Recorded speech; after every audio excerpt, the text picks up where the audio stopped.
Right guys, today we're going to be talking all about what insulin actually is, what it isn't, how it affects fat gain, rate of muscle gain, and how we can apply those things to bodybuilding. So first things first, insulin by itself is not anabolic. It is what we would call permissively anabolic or enablingly anabolic, which means that on its own, it is not anabolic. The presence of carbohydrates and insulin in our system on their own will not build new muscle tissue. They will not cause hypertrophy on their own, but they will be part of the process for anabolism to occur.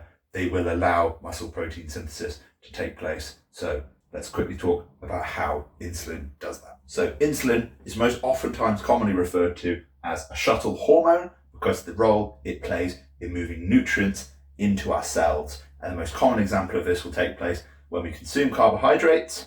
Our pancreas will release insulin to collect the glucose from our bloodstreams, to then move it into the cells, the muscle cells, the liver, and the fat cells to be stored as glycogen, to be turned into energy for us and our bodies to use.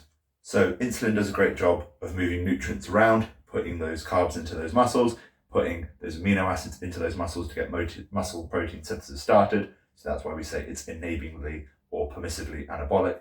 It will allow us to generate stimulus and it will also allow us to recover, but it will also transport fat around.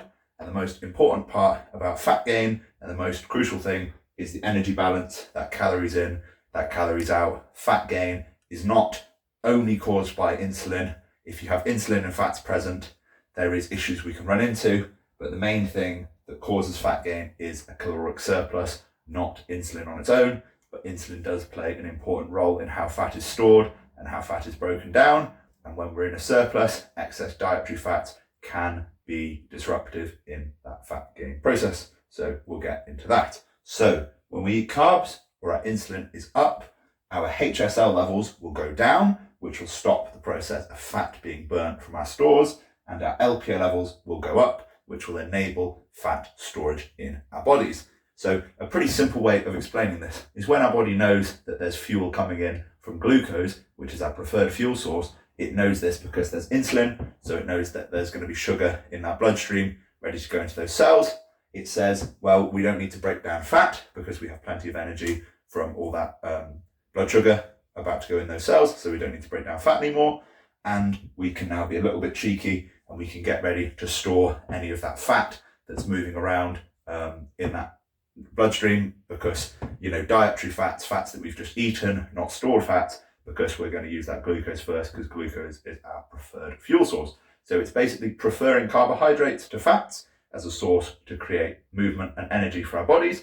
So it will say we don't need to break down the stored fats because we've got carbs, and it's going to say we can actually now store some of these dietary fats because we've got carbs, so we don't need to use them first. We'll take what we know best and we'll store this for later, which means when we have meals where we have large amounts of carbohydrates and large amounts of fats, those carbs are going to spike that insulin. That insulin is going to take those carbs to do their job as energy, and that insulin is then going to take those fats and have them stored. So those dietary fats will get stored directly as body fat as opposed to used as energy, because carbs come first in this sort of hierarchy of what our body will use for energy. Carbs will trump everything. So carbs are going to get used first. Those fats are then going to get stored and used later.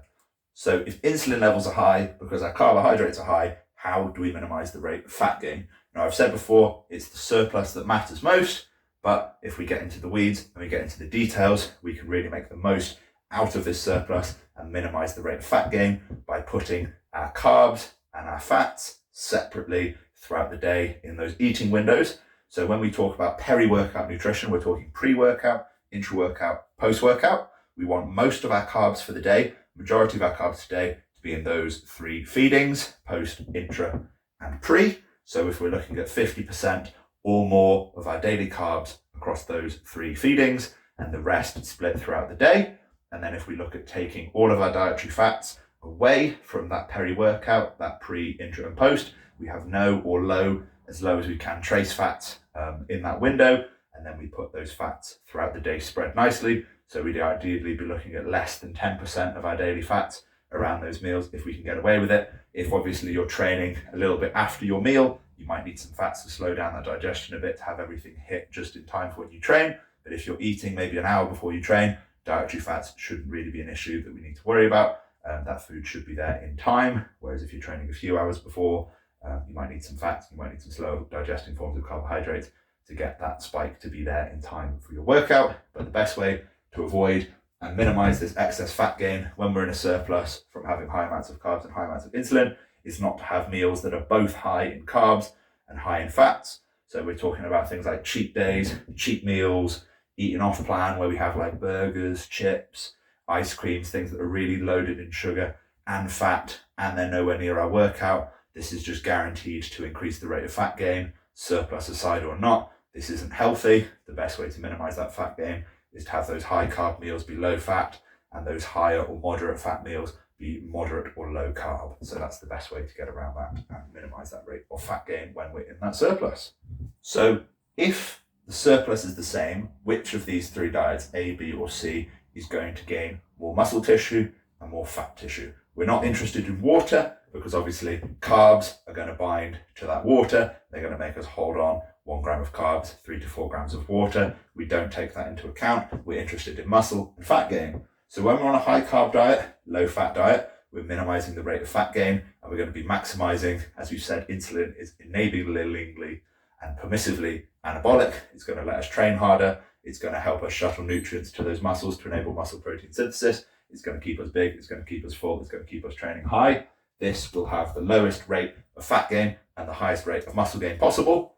Whereas diet B, mid carbs and mid fat, a balanced diet, this is going to have some lesser benefits for that training, lesser enabling anabolism from that insulin, and a slight elevation in stored fat because the amount of fat we have is more. But in this moderate case, it's not going to be detrimental.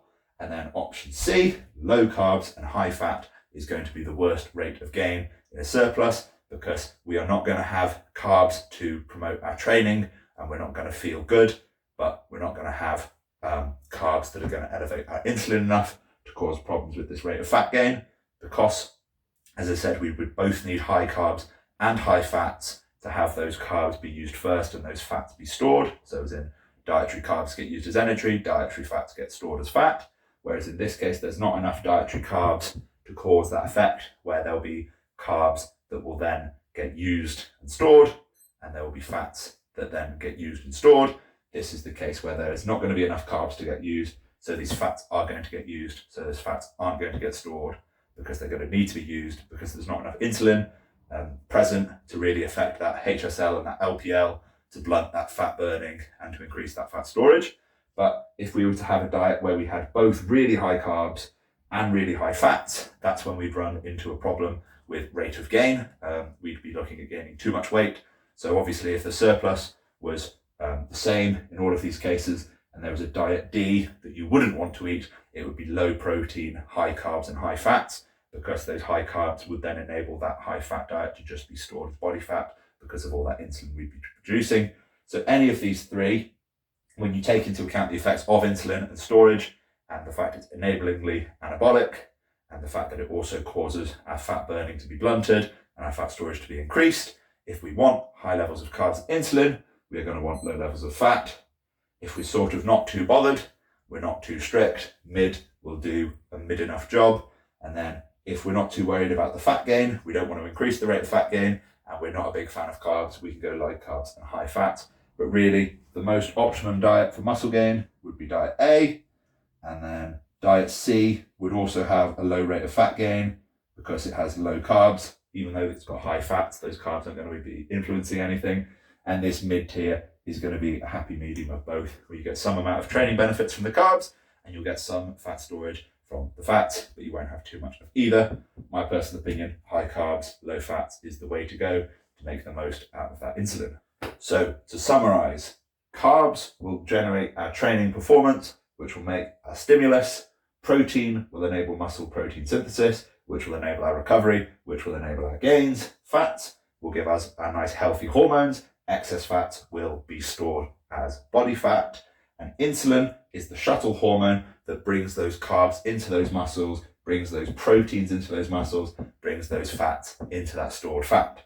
So excess insulin, excess fat, excess carbs will blunt the fat burning our body can do and increase the amount of fat storage our body does. So when we have high carbs, we need low fats. When we have high carbs, we will have high insulin. We will have an increased rate of this shuttle hormone, increasing this muscle protein synthesis. That is why we say it is enablingly or permissively anabolic. So it's an important thing to look after and be sensitive to. And the best way to optimize our insulin sensitivity and not worry about this blunting of fat burning and this increase of fat storage is to be at a low and healthy body fat to start with. When we are looking at going into a calorie surplus, we want to be sub 15% body fat. We need visible abs, we need veins, we need grains, and that is the best way we can make those gains. So I hope I haven't prattled on too long there about insulin, the rate of fat gain, how it affects our surplus, and how we can optimize that. If you've enjoyed, if you've learned anything, don't forget to like, comment, subscribe. Let me know what you want to know about next time, and I'll see you guys in the next video. So peace.